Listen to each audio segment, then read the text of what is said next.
On behalf of Rivermend Health Institute, I would like to welcome you to today's webinar, Healing the Healer. Today's presenter is Dr. Daniel Angres. Dr. Angres is a national expert in psychiatry, addiction, and physicians' health programs.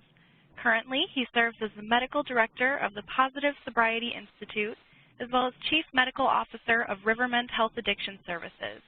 Dr. Angres is a nationally recognized expert in addiction and dual disorders evaluation and treatment medicine with a specialty in working with addicted professionals and has been so for 30 years. Dr. Angres' work has helped change the field of addiction treatment methods and outcomes. He has been published in peer-reviewed journals, referenced by other leaders, and has authored 2 groundbreaking books on the subject of chemical dependency, Healing the Healer and Positive Sobriety. Dr. Angres has been active in teaching and research in Chicago and is an adjunct associate professor of psychiatry at Northwestern Feinberg School of Medicine's Department of Psychiatry and Behavioral Sciences. My name is Maddie, and I will be your moderator for this event. Instruction on how to obtain the included continuing education credit will be given after the presentation. We will now begin the presentation. Thank you very much, Maddie. This is a topic that I've given over the years and have changed up, as we've gotten, sort of more science in regards to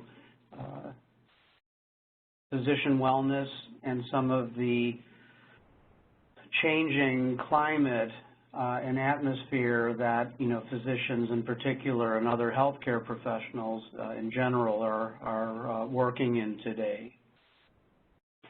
So over 3 decades, I've been able to work with physician wellness, assessing and treating various disorders, majority of which have been substance use disorders, but also involved with comprehensive assessment that I'll get into in a bit further down in this presentation. Any number of disorders that physicians present with. One thing that's happened historically from the time that I got started in this field in the early 1980s is, at that time when there was really sort of the initiation in many cases of physician wellness programs, and various ways in which we're trying to address physician wellness issues. The main problems really were around substance use disorders. And it's not to say that has gone away by any means. It's actually gotten worse in many cases. But as we've gotten better, we meaning, those of us who have worked clinically and administratively with physician impairment and wellness, we've been able to uncover any number of problems that have been there the whole time. So there are really multiple threats to physician well-being, and they're listed here, not necessarily in order. And they're threats to a culture of safety. So this is a buzz phrase that I think is an important one, because we are really trying to work with creating the best possible environment for physician wellness so that it helps the physician to identify whatever problems are going on, to bring them to the fore, and to emphasize rehabilitation and reentry, but also with a strong emphasis on creating a culture of safety.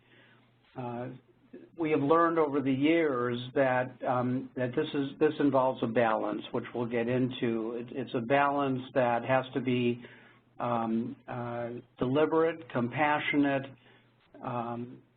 that allows for the problems that are there to emerge rather than being overly punitive and driving the problems that aren't going to go away underground.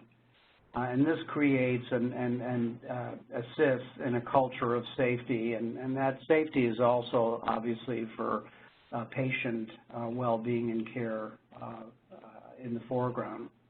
So substance use disorders are a common threat to physician well-being in a culture of safety.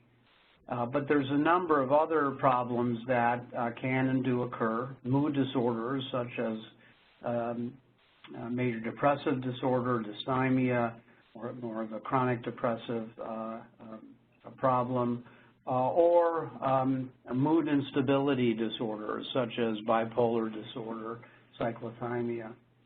Anxiety disorders are certainly often an issue. They, like mood disorders, may co-occur with substance use disorders or may occur independently.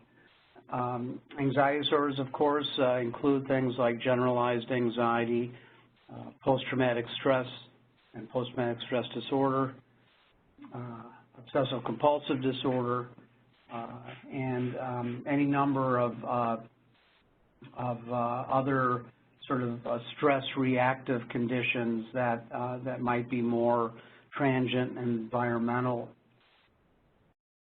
Sexual boundary violations are common threats to well-being in a culture of safety, and this may occur amongst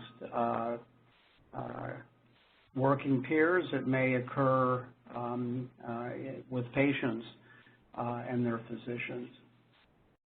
The rubric of disruptive physicians is an important one to identify because it is pretty challenging to tease out some of the problems as they arise with a physician, typically in the work environment. So the identification of a physician being disruptive is actually a good starting point, because then once an in-depth evaluation occurs, as we'll discuss later, we can see what is at the core of this disruption. However, this identification often is one of exclusion, where there may not be a mood disorder or anxiety disorder or other psychiatric illness, as what we call it, in the past, an Axis I type of disorder, or even a substance use disorder, but more involved with personality dysfunction that tends to be more chronic and enduring.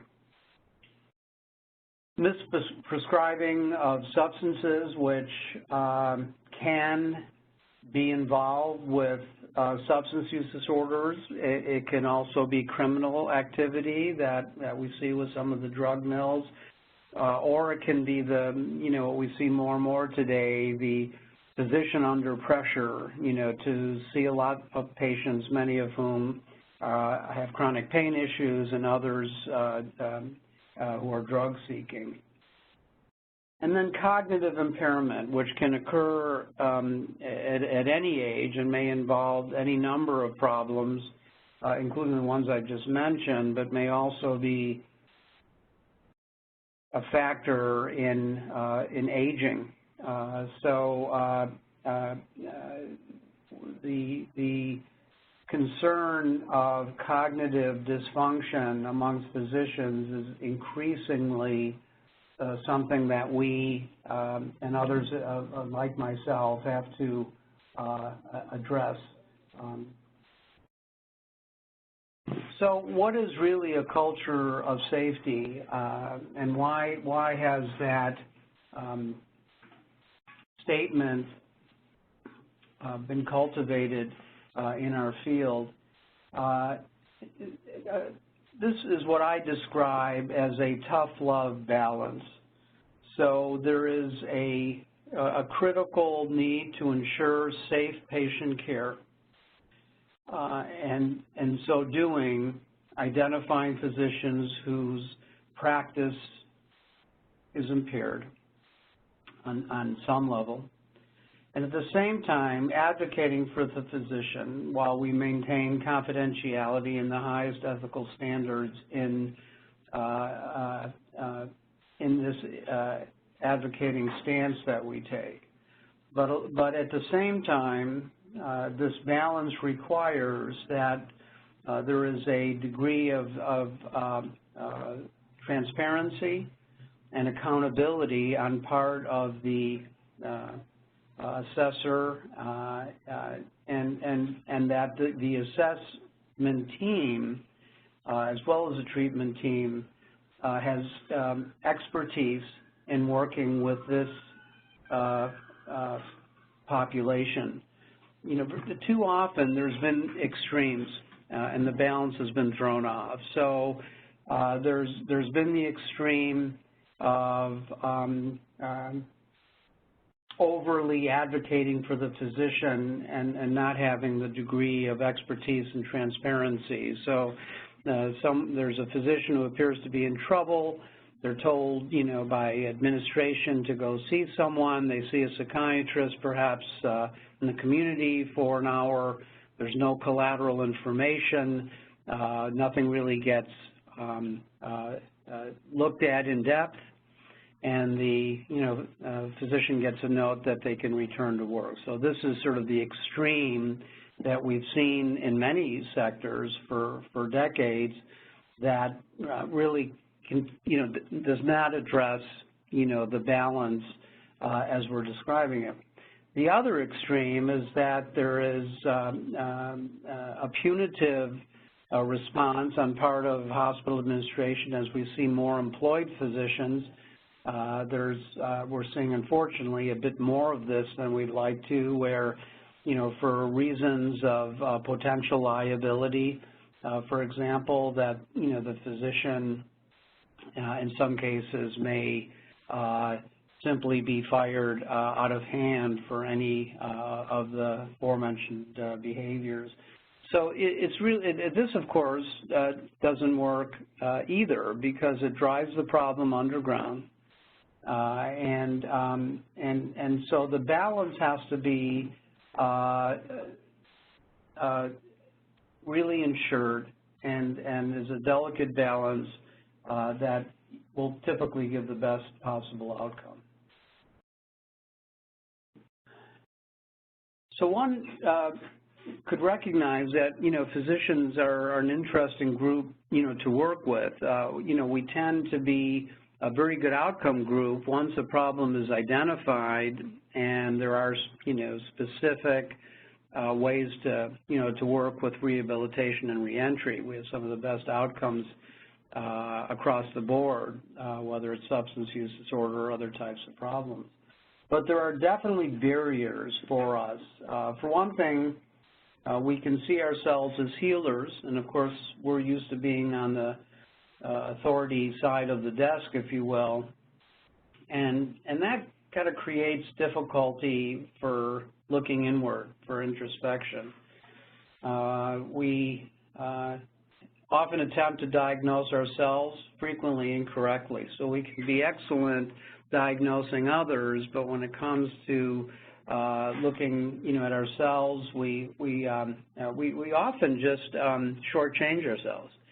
You know, the perfect example is sort of the you know, the brief you know, hallway consultation where, you know, we ask a peer, hey, I've been experiencing this, that, or the other, and we don't really do the in-depth kind of work and evaluation that we ask our patients to do, often because we're too busy or we minimize, you know, the problems. We can also be very defensive about interventions that we perceive may pose a threat to our license and our ability to practice. So a lot goes into, you know, becoming a physician, and anything that's perceived as a threat to that is something that, you know, that physician will be very defensive about and fearful about. that's why it's so important to have a clear balance and support of reentry whenever possible. Greater access to controlled substances. A great friend and mentor of mine who's now passed away, Dr. Doug Talbot, back in the early 80s used to talk about, samples and how he'd as much, eat his samples as utilize them in his setting. We don't see that as much anymore, although there is certain, there is a risk in regards to, working in a setting where there may be access to controlled substances by virtue of what's ordered, but the typical sort of samples that used to be around in the 80s and 90s, many of which were controlled substances, is no longer. But the playing field has shifted. The access to substances in terms of writing prescriptions may be more limited because there is a greater scrutiny on parts of pharmacists, having inspect reports, the ability to see if someone's, doctor shopping or inappropriately prescribing for themselves or others. At the same time, there's accessibility that's never been there before recently on the internet and even on the streets, and we are seeing an increase in the use of heroin amongst younger physicians in particular. This is a new phenomena, and these younger physicians, get to the heroin the same way other young adults do. They may get started on opioid painkillers, find it difficult and expensive to get, and then shift to heroin. In that case, the young, medical student, resident, or someone early in practice may act more like their young adult peer group than a physician in this regard. So, there's always access to controlled substances. And again, this idea of curbside consults and inadequate treatment is really one of the major issues across the board with physicians who are becoming busier, needing to see more patients in a lesser amount of time, encumbered with often an evolving, electronic medical record, and just don't take care of themselves the way they expect their patients to. The issue of physician wellness is not simply restricted to the administration of a hospital, for example, or a head of a department or head of a multi-specialty group. It is something that is an expectation of the Joint Commission. And in fact, there's a standard, the MS 110101 standard is an expectation that the medical staff implements a process to identify and manage matters of individual health for licensed independent practitioners, and that this identification process is separate from actions taken for disciplinary purposes. So typically that means a wellness committee that is comprised of volunteers who are knowledgeable in this area, and it's kept separate from the disciplinary departments that the hospital will have, but with the understanding that this committee, this wellness committee, if it fails in its attempts to successfully intervene and work with a physician, then may be compelled to take that to the medical staff disciplinary process. Or there may be events that occur, as often is the case, in the hospital where it's clear that someone has diverted or it's clear that someone has crossed some kind of boundary in any number of ways. It gets to the attention of the disciplinary elements of the hospital. They then often refer to the wellness committee to meaningfully intervene. So it's really important that the Joint Commission, for example, has this standard, and that's part of the Joint Commission accreditation process. Perhaps the most important element today in working with physician wellness are the physician health programs throughout the country. Back in the early 80s, I will tell you that this was in a formative stage throughout the country. There were sort of grassroots committees. We had it here in Illinois.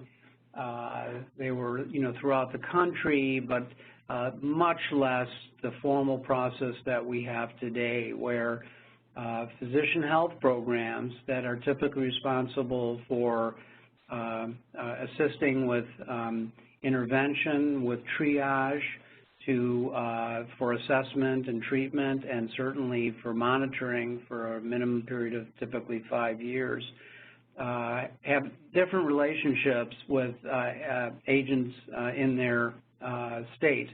So some may be wings of the licensing board, what we call diversion programs. They get their funding often from the licensing board. Others, like here in Illinois, are completely separate from the licensing board, but have a relationship with the board, and then points in between. Typically, state medical societies offer their support, both financial and other types of support to the physician health program. This is the case for many, but not all, throughout the country. Here in Illinois, we call our physician health program the Illinois Professional Health Program, and there is an affiliation with the Illinois State Medical Society that expects us to provide education, triage, and monitoring, and maintain an advocacy stance for our physicians in the state of Illinois. The physician health programs are not treatment programs. That would create a conflict of interest. So the responsibility of these physician health programs are typically to assist in not only educating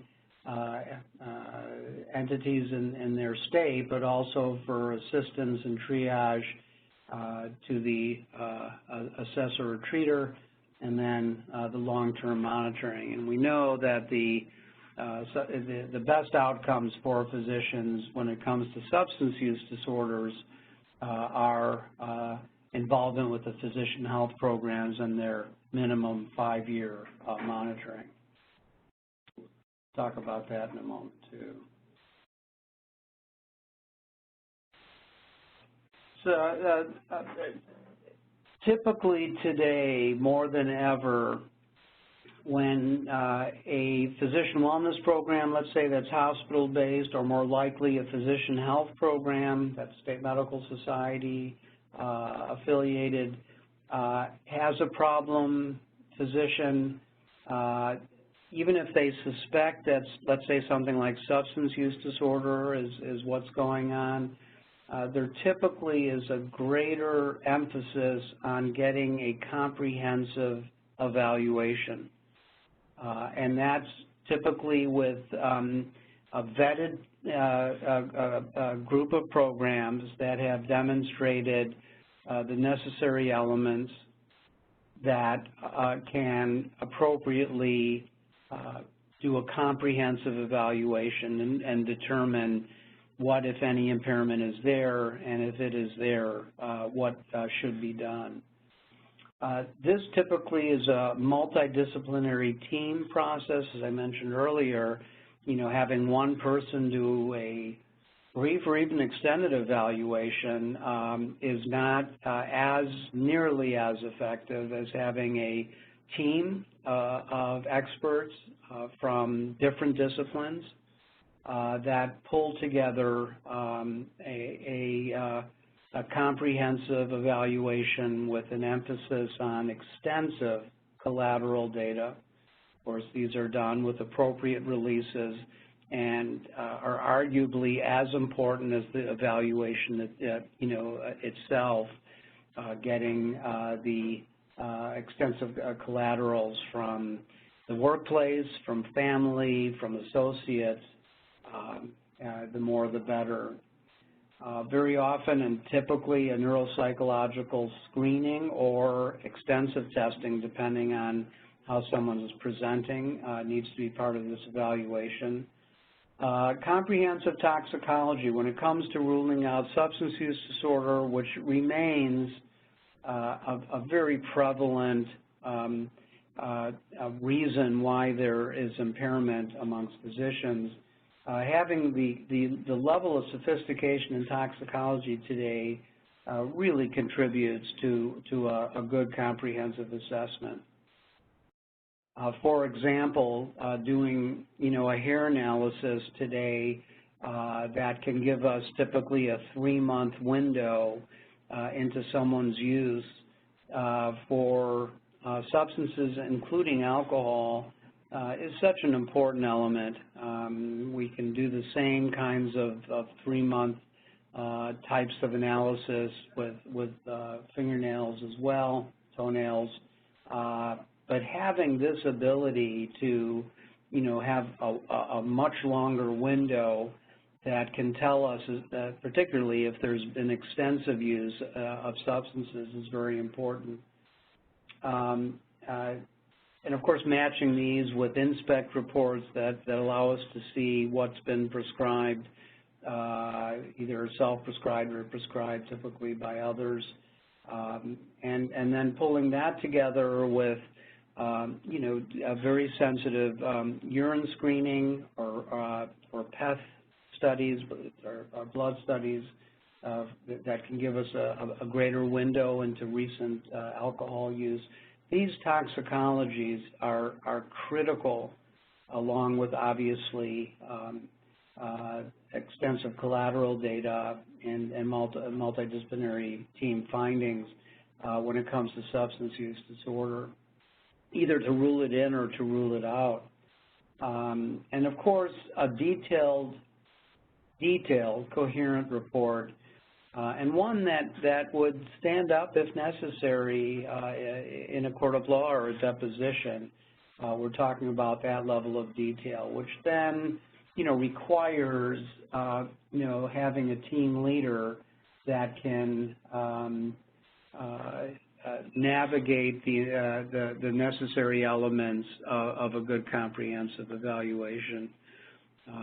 Very often, specialists may need to come in that may not be part of a standard evaluation. For example, if someone may present with a suspected neurodegenerative disorder as perhaps the root cause of impairment, then bringing in a neurologist with that kind of expertise may be necessary. And so for every case, there is the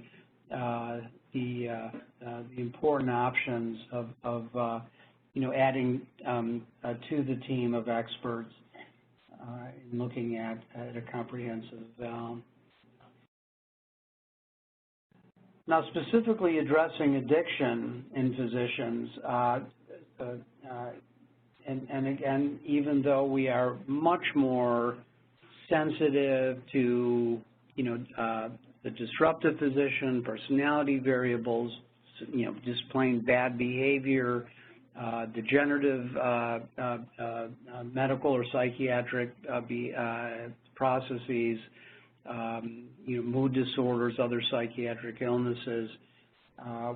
We are always prioritizing the role of substance use disorders and addiction, which remains really the leading cause of serious ongoing impairments or potential impairments. So, as I mentioned before, back decades ago, it was addiction that spearheaded the movement towards physician health programs as we see them today, which is available in every state. Sometimes there's more than one. There is a federation of physician health programs that work collaboratively with each other, following people often from state to state. There's the work that the federation does with the state medical, with the medical boards, for example, which are critical.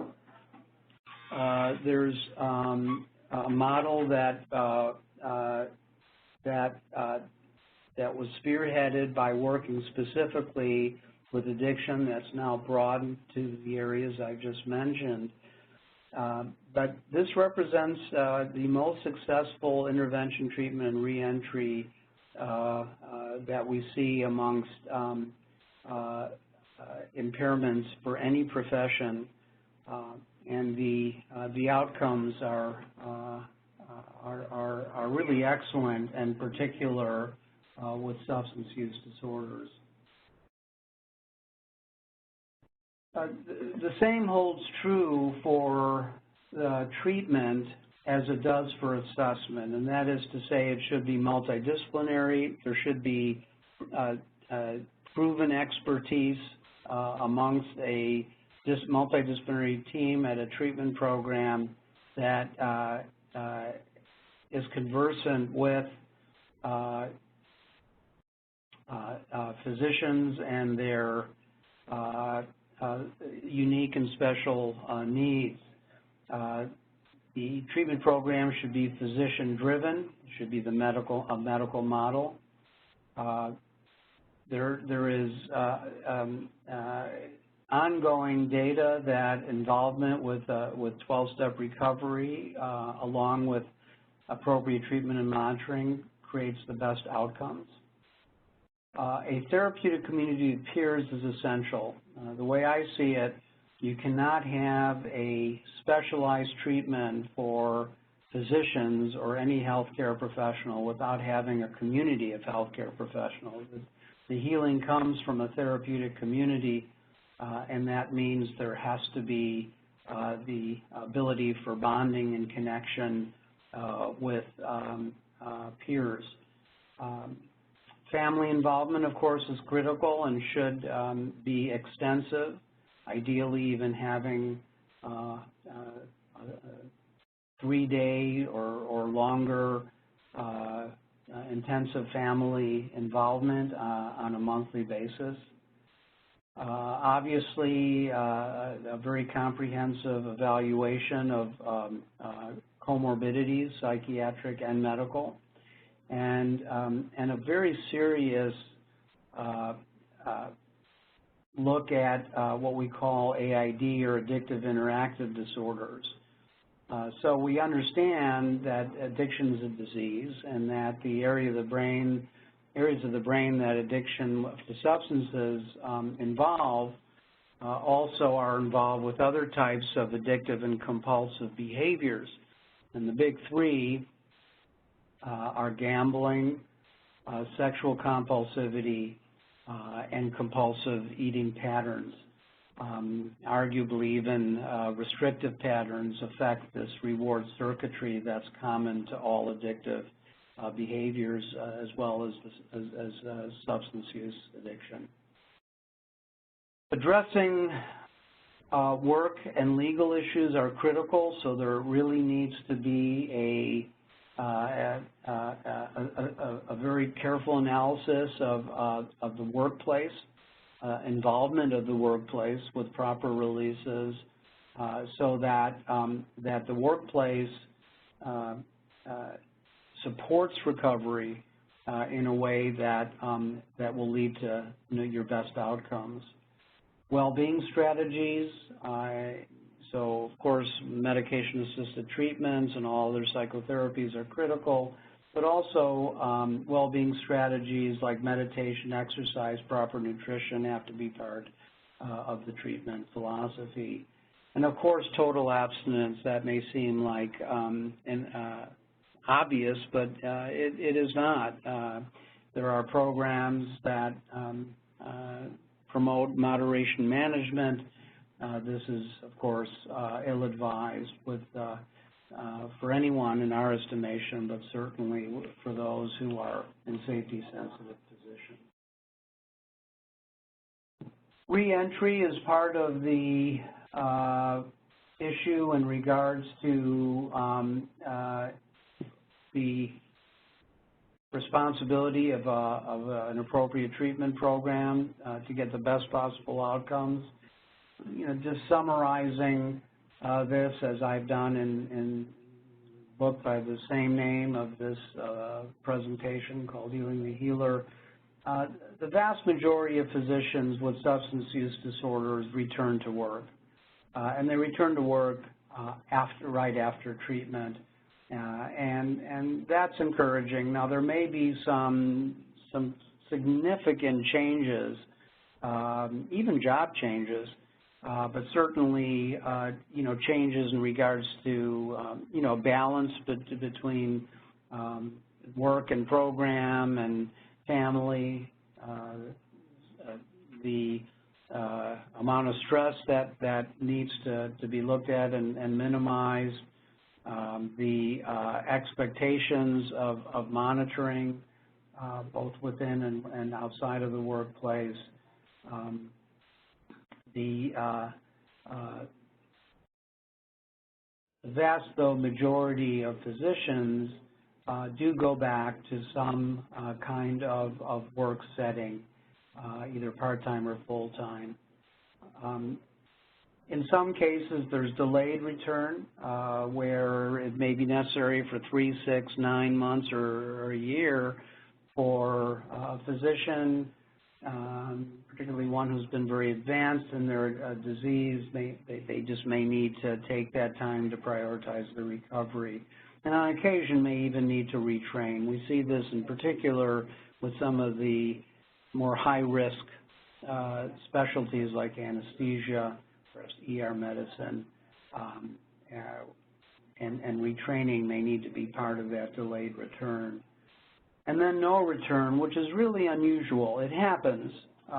We certainly see it when there's poor compliance or there's, repeated relapses. So the emphasis here is that the workplace really needs to support recovery as well as have its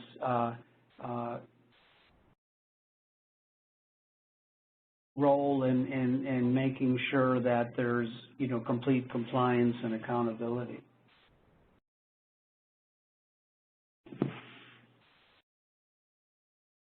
Brooks and others, and there's been some excellent work, Doris Gunnarsson, for example, in Colorado. We've done some here in Illinois, but there's been some really good work. Dr. Marty Dude has passed away some time ago, but here in Illinois did some excellent studies. We're continuing some of those, and they've been done in various states throughout the country that demonstrate this particular benefit to really healing the healer, having this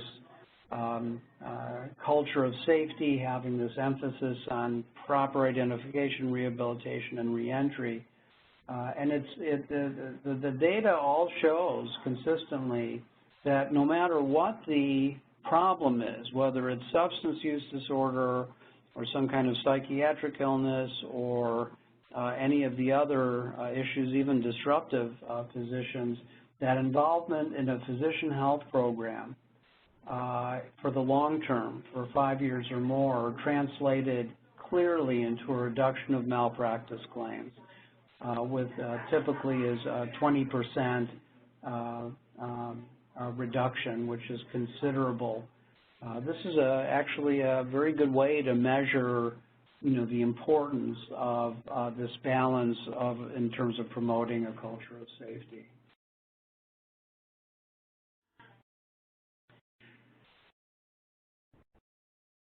When it comes to substance use disorders, work that has been done by Bob DuPont and Dr. Greg Skipper and Dr. Mark Gold and others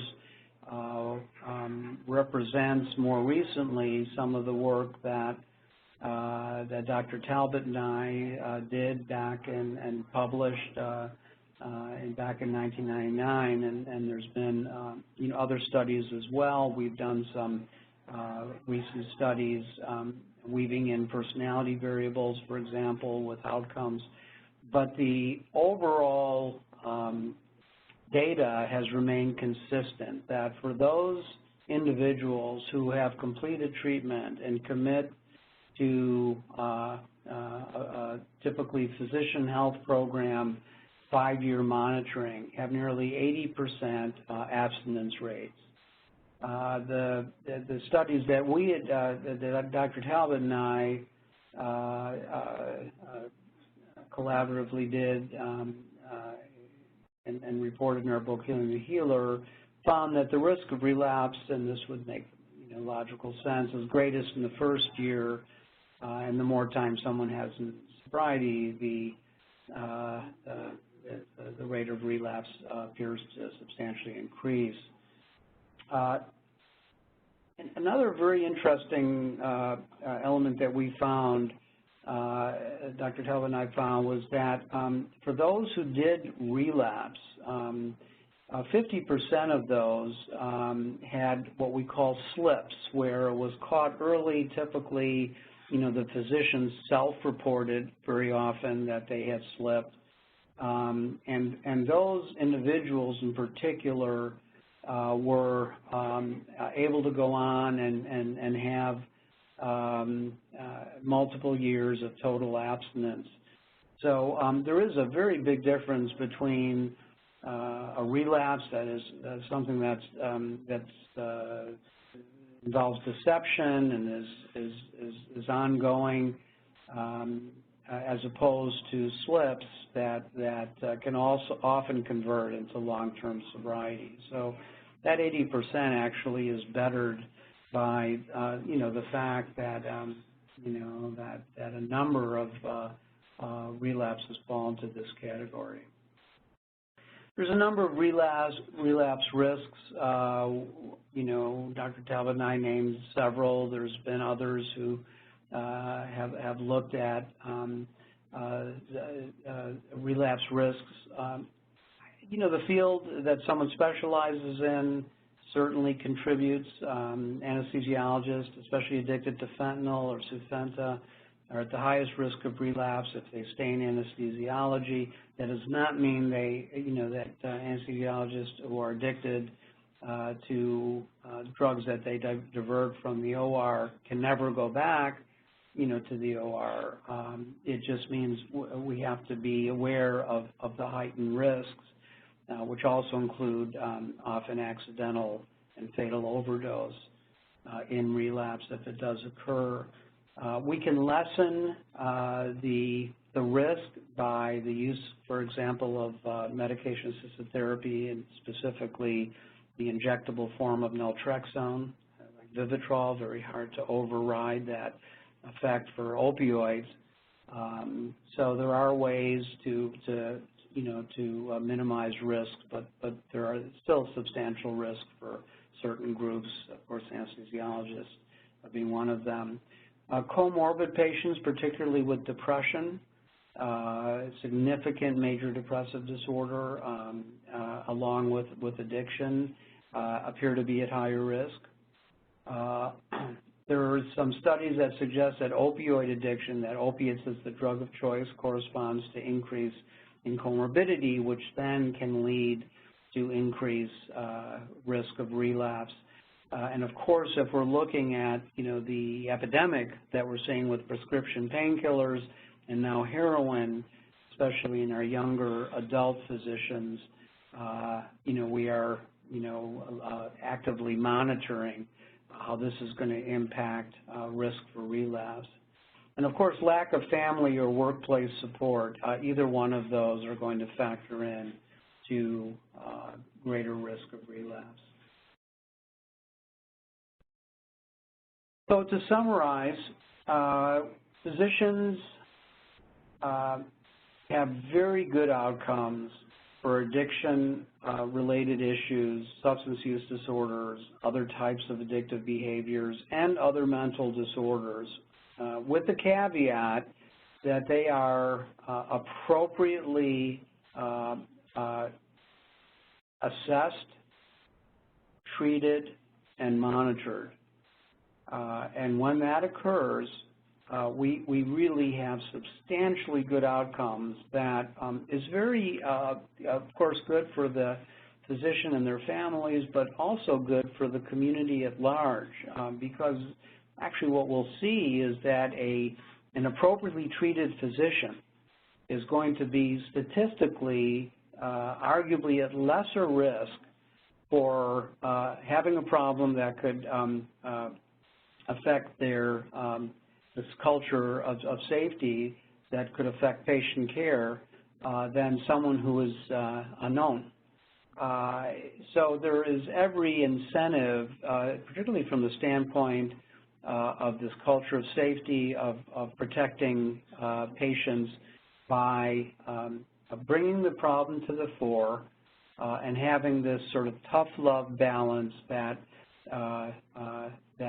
holds both the physician well-being and accountability in balance with the safety of the patients they treat. And we can't afford to drive these problems underground because they're there whether we address them or not, and they're arguably increasing because as stress increases, as we've seen in medicine, then the reactions to stress, which can include triggering of substance use disorders or worsening of substance use disorders, as well as mood disorders, even disruptive types of behaviors, and even problems with progression of medical illnesses in response to stress are a reality today. We live in an environment where physicians are subject to any number of challenges in regards to seeing more patients with perhaps less resources than ever before, with a number of problems in regards to the electronic medical record, to the expectations of the public, and even increase in malpractice pressures. So we can't afford to drive these problems underground where they can't be dealt with. We have to address them, and of course, in light of the good outcomes, that's what we must do. So we need to promote a culture of openness, support, and accountability as part of this culture of safety.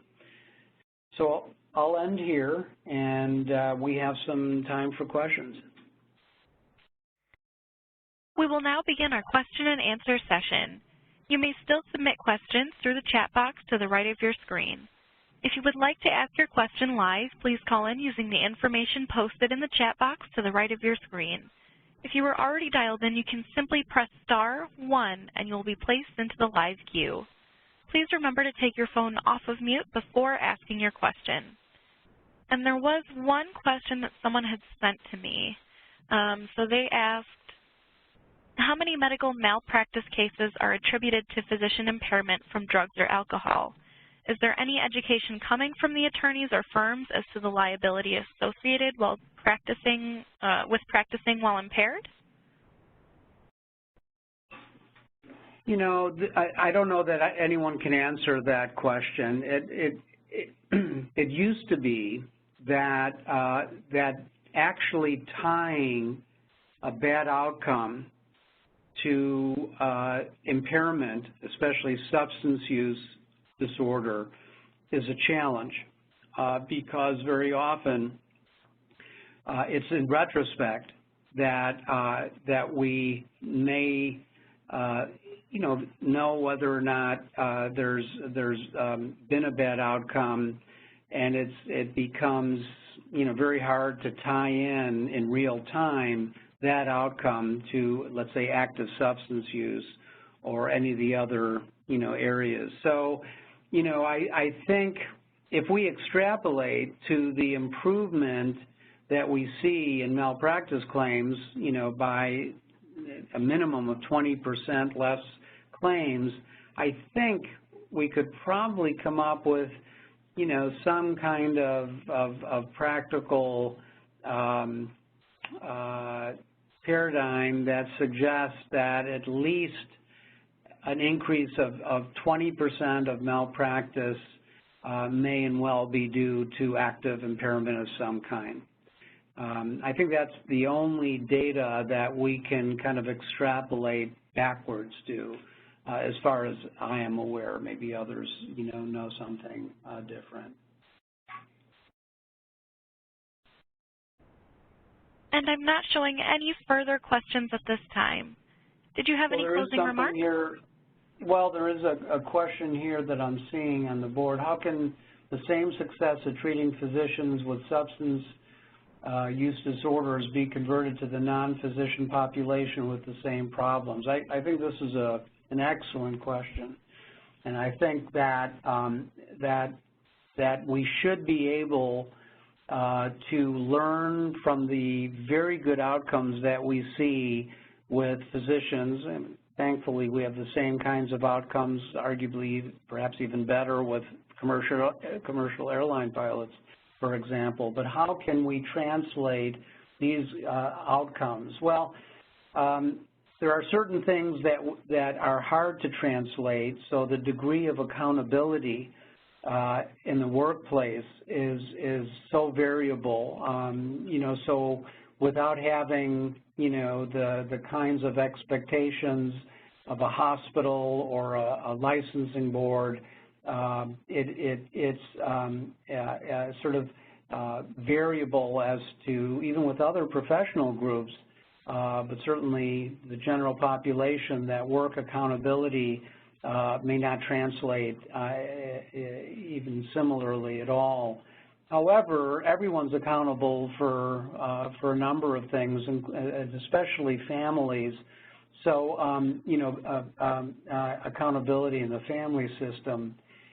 So there are things that we can do, I think, for the general population based on what we know for physicians. I mean, one is having a really good, solid, comprehensive evaluation that really determines, what we're working with in terms of substance use disorder. Certainly, as much as we can in terms of comprehensive treatment. I didn't mention this, but typically for the physician, treatment lasts anywhere from 2 months to 3 to 4 in some cases, but having extended treatment often translates into better outcomes.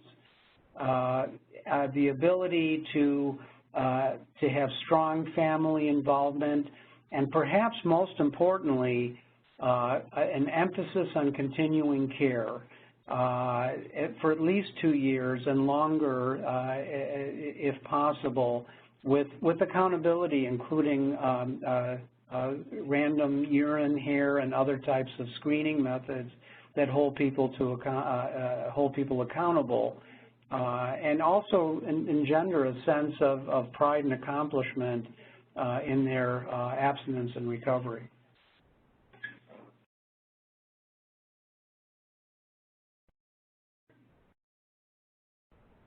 Hello? Unless you have any further questions, that does look like it concludes our question and answer session for today. That's all I see. Thank you.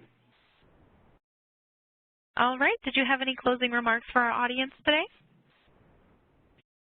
No, simply I appreciate the opportunity to do this kind of presentation, and I hope it was helpful. Thank you.